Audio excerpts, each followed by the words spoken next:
Assalamualaikum warahmatullahi wabarakatuh. Saya Ahfaz Arsyad dari kelompok 7 ingin mempresentasikan materi pada pertemuan kali ini tentang Social Media and Information Technology in Human Resource atau media sosial dan teknologi informasi dalam sumber daya manusia.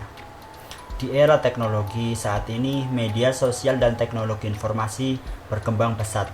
Sebagian besar orang di dunia telah menggunakan media sosial dan teknologi informasi.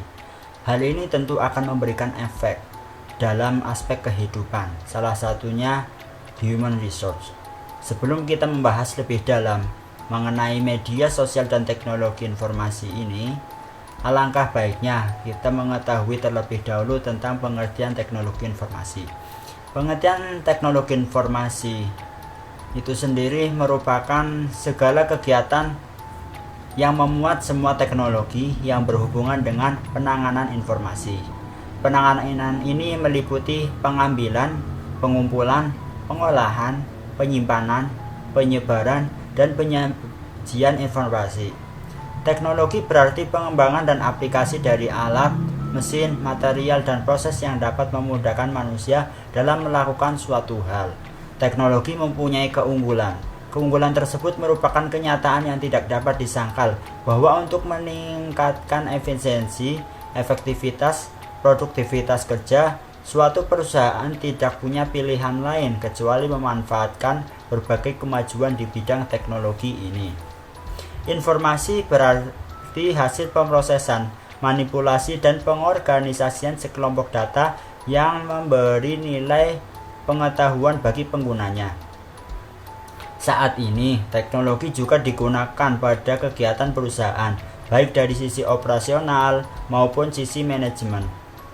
Hal ini dikarenakan teknologi dapat membantu untuk mempersingkat waktu yang diperlukan dalam menjalankan pekerjaan dan juga untuk mengembangkan perusahaan seperti melihat perkembangan perusahaan lain yang menjadi kompetitor dari perusahaannya tersebut. Tentu saja, itu semua tidak dapat terjadi dengan sendirinya tanpa adanya manusia yang melakukan input data pada setiap prosesnya.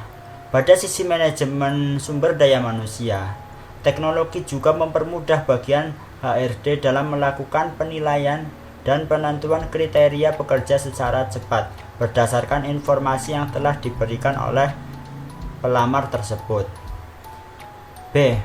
Hubungan antara manajemen sumber daya manusia dan teknologi informasi.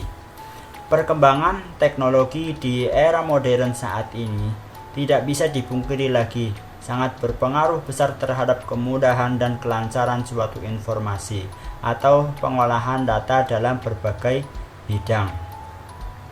Salah satunya dalam bidang manajemen sumber daya manusia ini.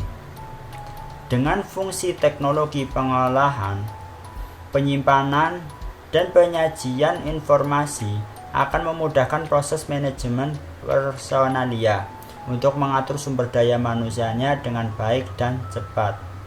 Tentunya dengan meminimalisir human error atau kesalahan manusia yang memungkinkan terjadi pada suatu saat.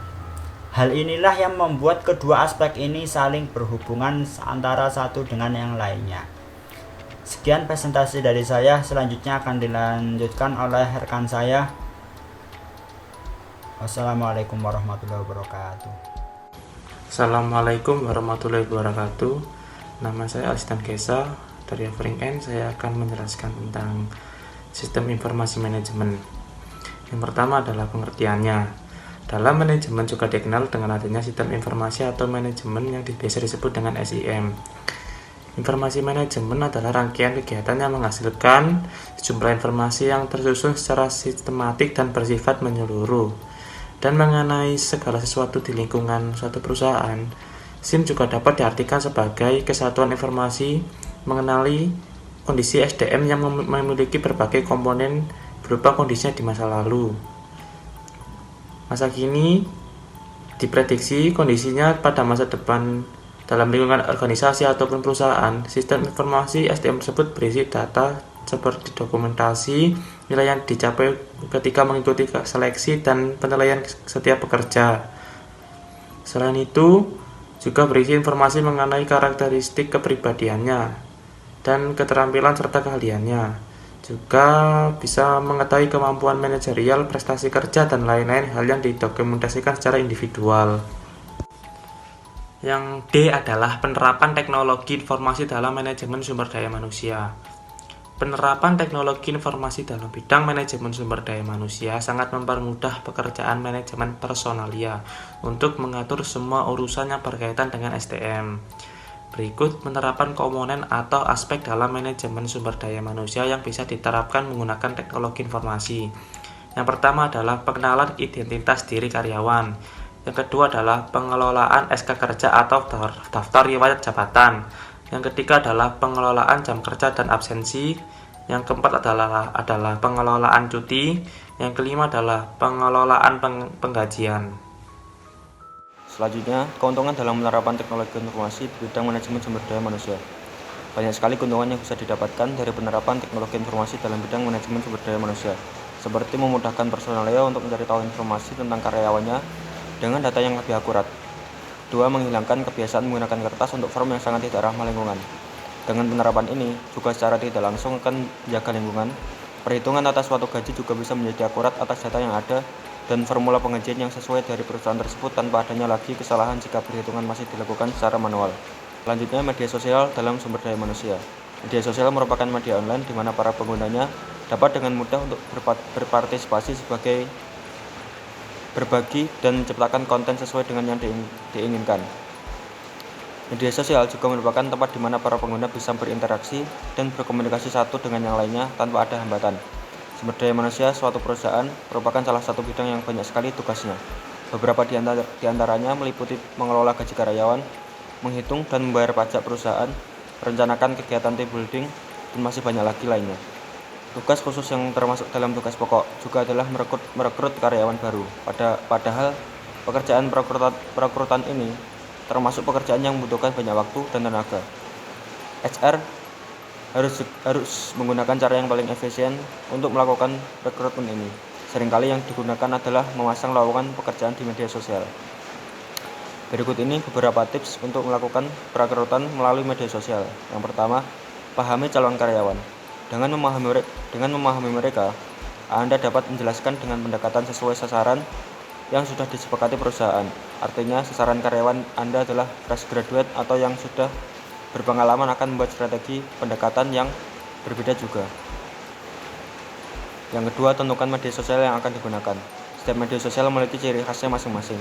Misalnya, LinkedIn merupakan media sosial yang lebih formal dan profesional. Anda bisa menggunakan LinkedIn jika sasaran Anda adalah ahli di bidangnya atau yang sudah berpengalaman sebelumnya. Instagram juga bisa digunakan jika perusahaan Anda membutuhkan karyawan yang akan mengisi posisi kreatif seperti desain grafis, video editor, desain interior, atau perusahaan fashion. Serta dapat digunakan jika sasaran Anda fresh graduate atau generasi milenial. Bagi Anda yang sedang mencari karyawan usia umum, misalnya usia 20 hingga 40 tahun, Facebook bisa menjadi salah satu media yang Anda gunakan. Profil lengkap perusahaan. Ketika sudah memutuskan media mana yang akan dipakai, usahakan menggunakan profil yang lengkap. Foto profil akun yang up to date, biografi atau deskripsi singkat perusahaan yang padat dan jelas, serta website atau email yang dapat diakses untuk melakukan tanya jawab lebih lanjut. Post beberapa kali dalam seminggu dan lakukan dengan rutin agar calon karyawan yakin akan akun tersebut aktif. Kekuatan internal perusahaan. Minta karyawan internal perusahaan Anda untuk ikut repost postingan akun perusahaan yang mengandung informasi penting seperti lowongan kerja yang sifatnya dibutuhkan segera, sehingga pembaca akan meningkatkan jumlahnya. Anda dapat juga mengunggah foto bersama yang menggambarkan suasana dan lingkungan bekerja di perusahaan Anda. Hal ini untuk sedikit mengenalkan gambaran perusahaan Anda, serta mengenalkan sekilas suasana kantor dan beberapa karyawan yang mudah bekerja di situ. Bagikan poster lowongan.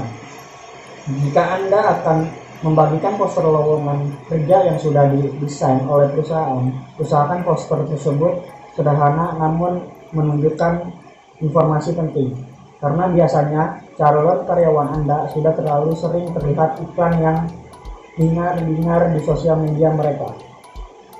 Lalu perhatikan waktu posting. Posting sesuatu pada jam-jam sibuk media sosial, agar postingan Anda tidak tenggelam dengan postingan lain. Biasanya para pencari kerja akan mengakses media sosial pada jam-jam setelah makan siang, sepulang kerja, atau sebelum tidur. Lalu monitor dan evaluasi.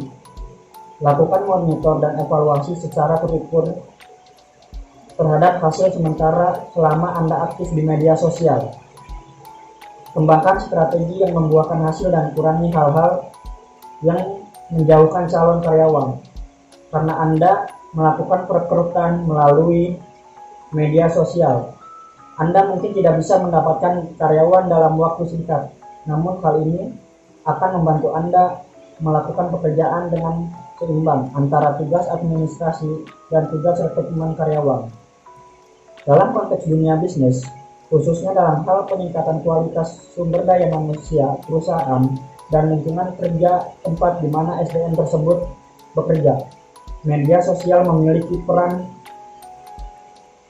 yang sangat berarti. Jika kita cermati, media sosial dengan segala kelebihan dan kekurangannya bisa menjadi bagian dari media pembelajaran yang dapat digunakan oleh perusahaan untuk meningkatkan kualitas karyawan dan juga lingkungan kerja tersebut.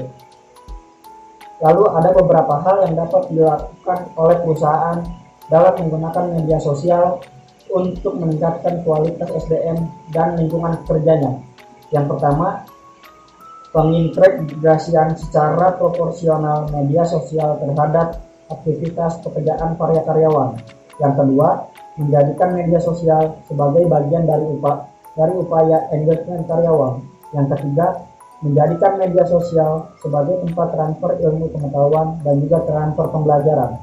Jika perusahaan cermat menggunakan media sosial dengan menjadikannya sebagai bagian yang integral dari perusahaan, maka perusahaan dapat menjadikan peran media sosial sebagai competitive advantage perusahaan dibanding perusahaan lainnya, sehingga perusahaan dapat tetap berjalan dalam dunia bisnis yang semakin dinamis seperti sekarang ini. Namun, yang harus disadari oleh perusahaan adalah media sosial sebenarnya hanya merupakan media pendukung bagi perusahaan dalam membentuk kualitas karyawan dan lingkungan kerjanya. Dengan harapan, jika hal itu dilakukan upaya perusahaan dalam meningkatkan kualitas karyawan secara lingkungan kerja dapat berjalan secara optimal.